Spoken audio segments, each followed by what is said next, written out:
Hey there! My name is Alex, and I imagine you didn't know that already and instead saw the name DM Zelda. You can call me that if you like, or just DMZ, doesn't matter to me. Anyway, I'm guessing a lot of you out there happen to significantly enjoy video games, and maybe you think that they get a bad rep. In that regard, you are very much like me, tired of people misappropriating one of the forms of media you get the most enjoyment out of experiencing. The thing is that most non-player people, I like to call them NPPs for fun, also don't fully understand much of what goes into the developmental and experiential side of them. This seems a bit weird to me because of a distinct comparison that I make, and so far I've seen very few others do the same, which is that video games can act very similar to literature if you know what to look for. Many NPPs fail to get this far into their judgments before making conclusions, so that misstep is, with a little luck, what I'm here to remedy today. Now, I know it's maybe a little arrogant to assume that one small video can change the minds of many people, but we'll run with it for now. So with that, welcome to something that I've never done nor seen anyone do before!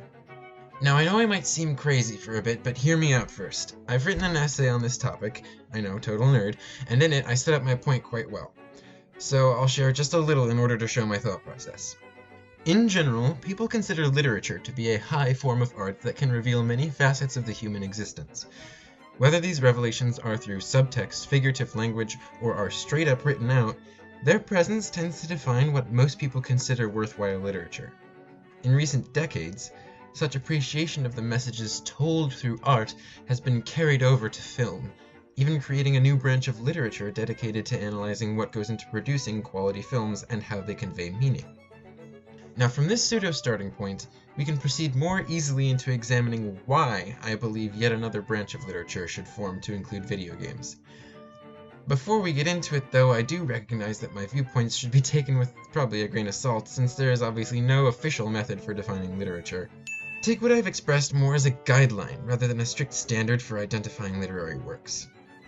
Now to start off, we'll take a look at some aspects of stories that show up pretty much universally in different aspects of culture, and so we'll have a way to frame different aspects of literature as they show up in different forms. From there, I will transition to two more broad topics that I believe ought to see more elaboration.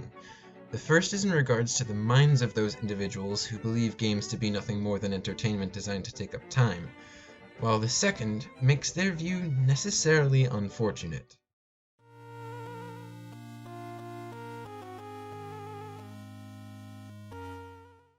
Think carefully about the last story you read in a book. No matter what kind of story it was, it probably employed similar techniques to convey its story. Do you remember moments when the story slowed to provide a detailed explanation of a scene or a character? How about a time when something was described using another seemingly unrelated thing to compare?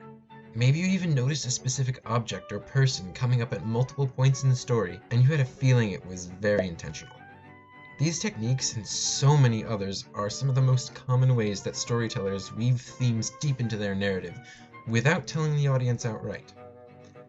Maybe you don't like reading books though, so you go watch a movie. You ever wonder why some camera angles linger in specific places, or why a transition between scenes played out exactly in the way it did? Have you ever noticed how easily visual and musical cues can be intertwined to produce a different kind of motif that plays into the film as a whole?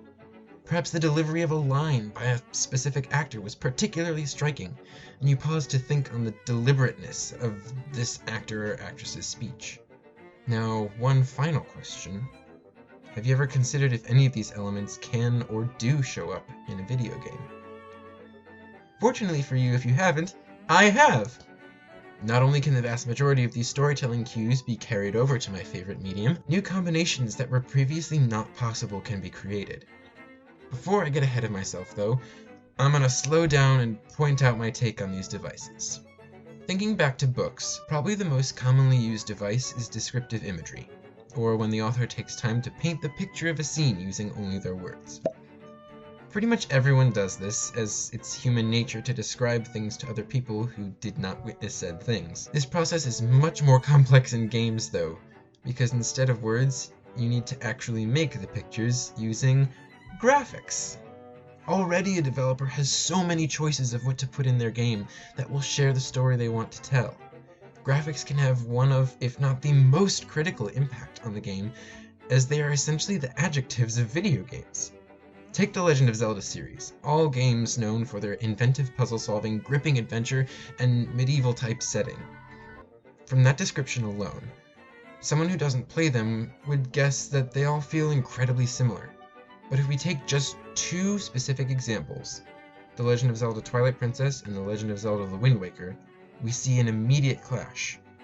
One is designed using realistic graphics that give a very dark fantasy kind of feel, while the other is entirely cartoon. And this one difference creates two very distinct tones. At this point you might be thinking, "Sure, Alex, but certainly the graphics can't make a game into literature. Are you still going on this subject?" And my answer would be yes and yes. Yes, graphics alone can't make a game into literature, and yes, I'm still on this subject, because we are nowhere close to finished. Remember how I brought up films where visual and musical cues are planned out? Guess what? You can do that in games too. A player gets the best of both reading and watching, because they are not only observers of the story, like in film, but they are active participants in said story, as when imagining the story of a book. Just picture the insightful tales that could be told with this combination. They're out there, all we must do is find them. I haven't even talked about the symbolism that can show up in games, or even the gameplay itself. But rant aside, there are so many ways that video games could use their status as an interactive medium to convey story like no other mode of storytelling could. And with that in mind, I would like to take a look at why NPPs tend to limit their scope of the world they haven't experienced.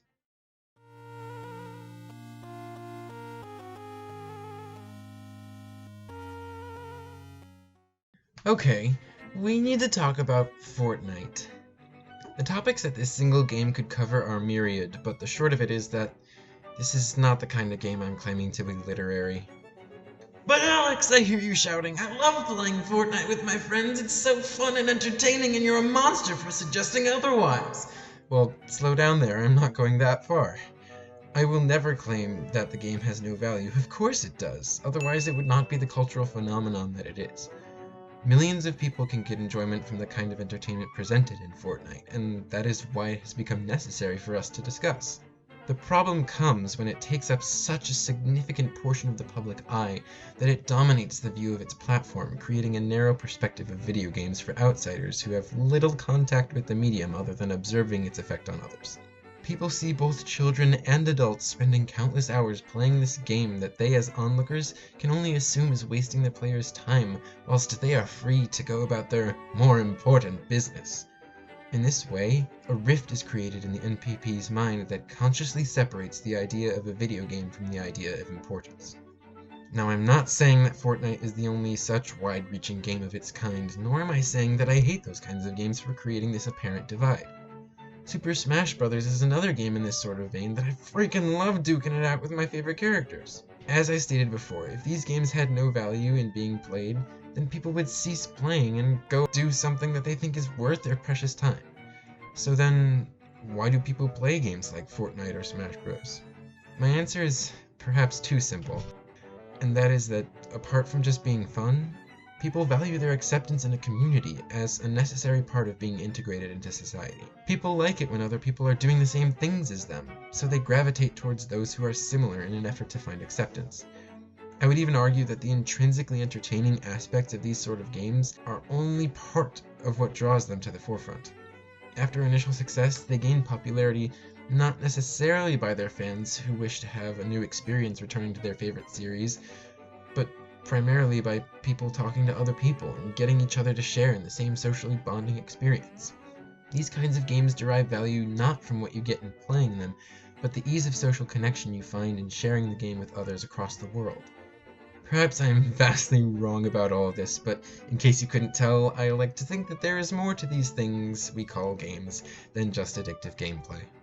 Really quick, I want to mention an entirely different view of NPPs that I hadn't originally considered, and that is the difficulty of getting into a game without having general background knowledge on how games function as a whole. Some people don't like to pick up games because they maybe feel limited by the ways they have to play. Say, they can't get used to camera control or button placement. This is an entirely valid reason to be at first disillusioned from playing video games, though I don't believe it can be an unresolvable roadblock. With that mentioned, though, it's time to return from this side road to the main point. Once again, in short, games like Fortnite are not likely to have a literary message coded in their core, so let's move on to the real topics of interest.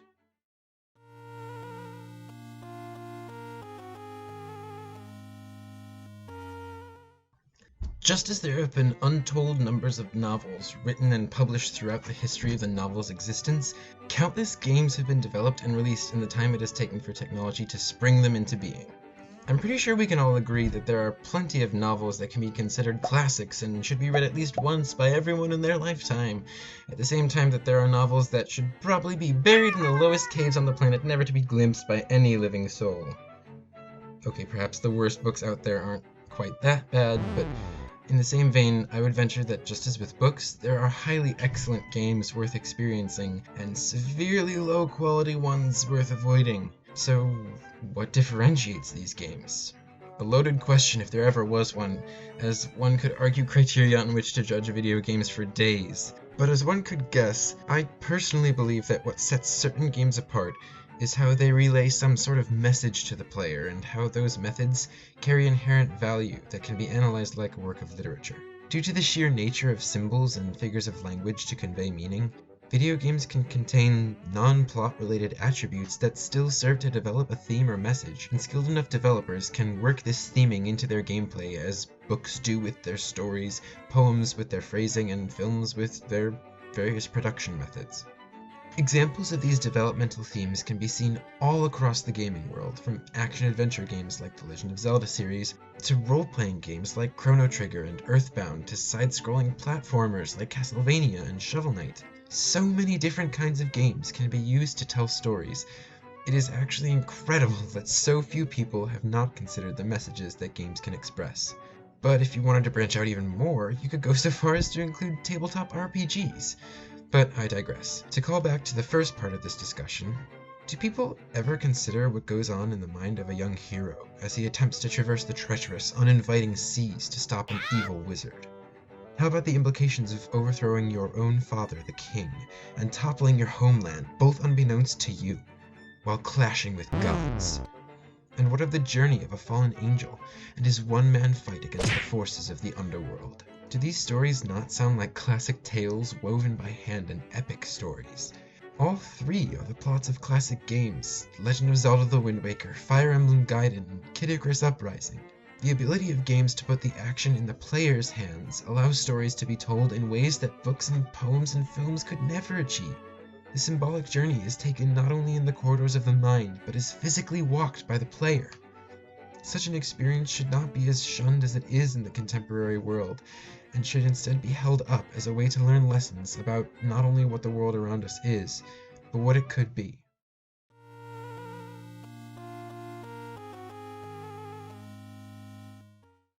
Now that I've discussed specifically what I believe about video games, I would like to take a step back and think about what I have said as a whole. Most NPPs tend to dismiss video games as time-wasting endeavors on the assumption that they are either used for social interaction and a sense of belonging in a wide-reaching social group, or isolation from those self-same groups for the purpose of one's own entertainment. This view is not entirely accurate, as it fails to fully examine the games which craft intricate stories, whether that be through text, subtext, or gameplay mechanics, that tell of heroic deeds, great tragedy, captivating intrigue, or maybe even all of the above. These stories are those that have been told over and over again in the form of epic poetry, grandiose novels, and even spectacular films. So why do we not look at these stories in games for what they are? Literature. Thank you so much for watching this video. It means more than you know. If you enjoyed it, I'm glad. Tell your friends about my opinions. Maybe we can slowly bring this into light. I'll be working on an analysis video soon, and hopefully it will be done before too long. Hope to see you back here then.